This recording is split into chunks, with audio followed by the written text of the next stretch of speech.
Today, I would like to talk about the conflict between Islam's two major groups, Sunni and Shia, and the reasons behind their dispute.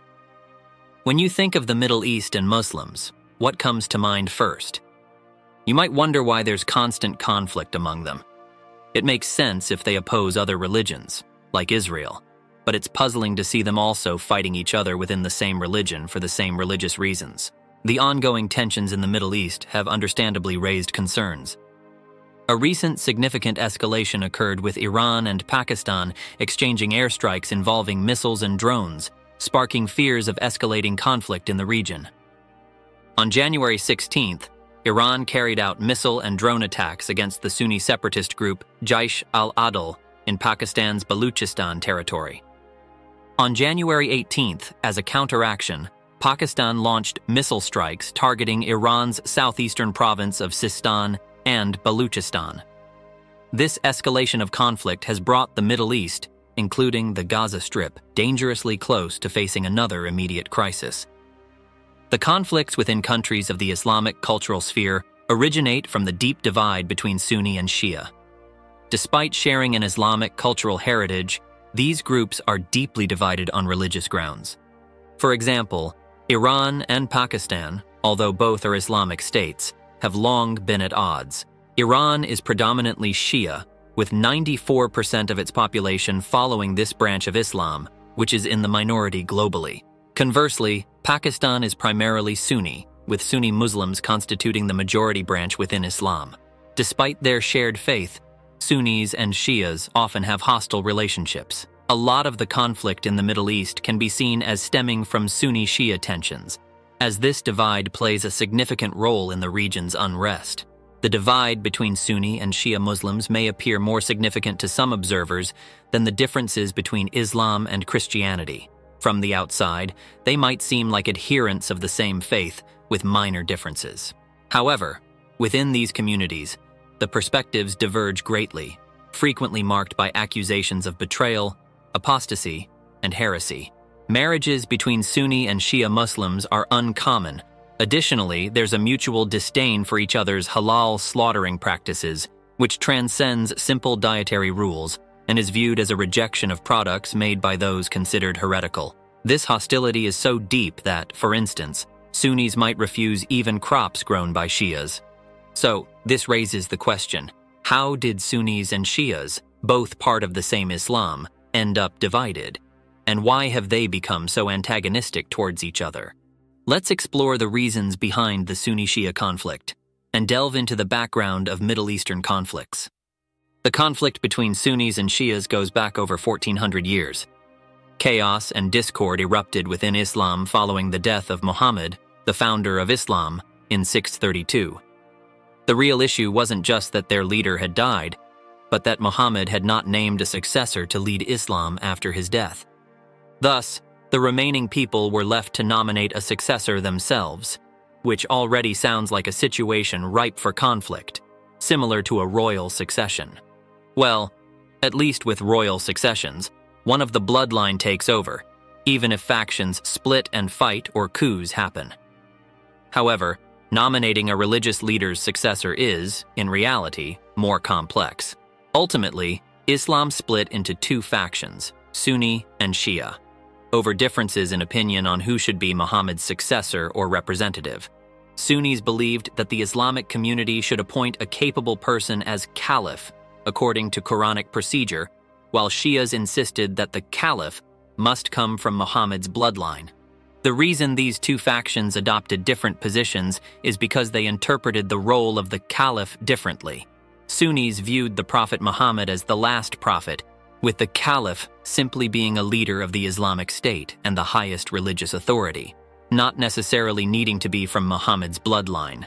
Additionally, since the caliph was not a prophet, they believed he had no right to interpret the Quran or make legal judgments unilaterally. However, Shias, while also believing Muhammad to be the last prophet, view the prophet as a messenger of God's words. They see the caliph as someone who interprets and applies God's message to help the general populace understand it better.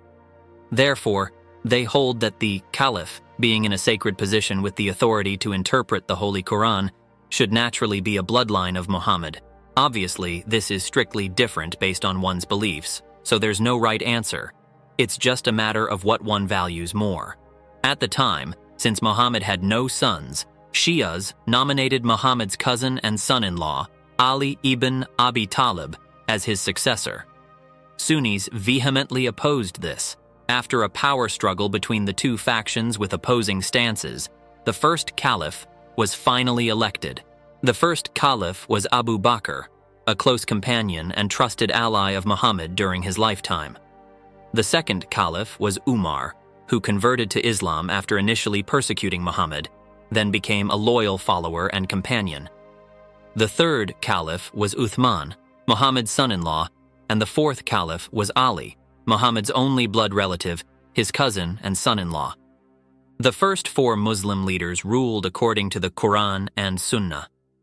They are known as the Rashidun, a name that distinguishes them from later leaders. As you can see, the first three weren't directly related to Muhammad, leading to the perception that Sunnis have been the majority from the beginning. Until the time of the fourth caliph, Ali, even though Sunnis and Shias had differences, they were still part of the same Islamic community. However, with Ali's election as caliph, the division between them grew wider. If at that time Sunnis and Shias had agreed to take turns selecting caliph, the conflict might not be as severe as it is today. Given that Sunnis account for about 80% of all Muslims now, a system where Sunni caliph are chosen 3 or 4 times more frequently than Shia caliph could have been effective. Any chance for reconciliation and resolving the conflict disappeared when Ali was assassinated only 5 years into his leadership. Following his death, Sunnis and Shias went their separate ways, and the divide between Sunni and Shia has endured to this day. While Sunnis recognize all caliphs up to the third as legitimate successors of Muhammad, Shias denounce the first 3 caliphs as usurpers, acknowledging only the fourth caliph, Ali, as the true caliph, and appointing him as the first imam of Shia Islam. Here, imam refers to a leader of the Islamic community. But while Sunnis adopted the caliph system to denote the sovereign of the Islamic empire, Shias introduced the imam system for their community leaders. While Sunnis also recognize imams, the significance and role of an imam in Sunni and Shia Islam are quite distinct. Initially, the term imam was equivalent to caliph, signifying a leader. However, in Sunni Islam, it primarily refers to the person who leads communal prayers in a mosque. Narrowing its scope, the imam leads the prayer and directs the congregation during these gatherings. Some might compare the imam in Islam to a priest in Christianity, thinking of them as similar religious figures. However, a Sunni imam doesn't hold the same status as a cleric. During communal prayers, Sunni Muslims choose the most respected person among them to act as the imam. Thus, becoming an imam is not a continuous position or duty, but changes with each prayer session.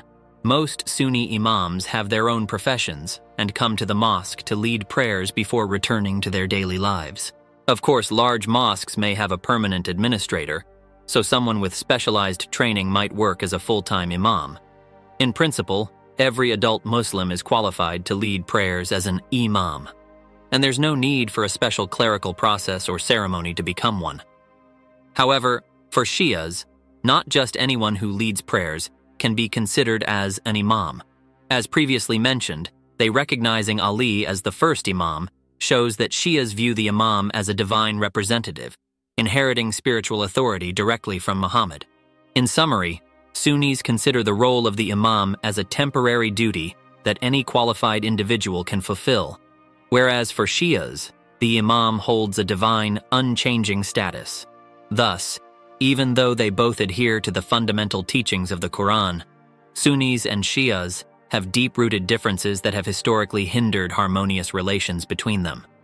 In the 20th century, conflicts between Sunni and Shia Muslims became more complicated due to ethnic tensions, oil interests, and the involvement of powerful countries. This turned religious disagreements into complicated political issues. For example, in 1926, Saudi Arabia, a Sunni-dominated country, formed a pro-Western monarchy. Then, in 1979, Iran underwent the Islamic Revolution, making it the center of Shia Islam. Sunni-majority countries began to support Saudi Arabia, while Shia-majority countries rallied around Iran. These two nations started intervening in other countries' conflicts, like Yemen and Syria, backing different sides and effectively fighting through others, known as proxy wars. The religious conflict, spanning 1400 years, has evolved into a geopolitical struggle for dominance in the Middle East. Many wars in history have been sparked by religious disputes, so this may not seem surprising, but it feels somewhat foreign to those of us living in modern US. When I first took a course on the history of Islam at university, I discovered that it's a religion deeply rooted in progressiveness, love, and peace. Though the harshness of historical events may have overshadowed its values, the essence of peace is still strongly supported by Muslims, perhaps more than we realize. I hold on to the hope that, in several hundred years, history will bring Shia and Sunni together as one, transforming the Middle East into a beacon of peace. This marks the end of today's video. Thank you for watching.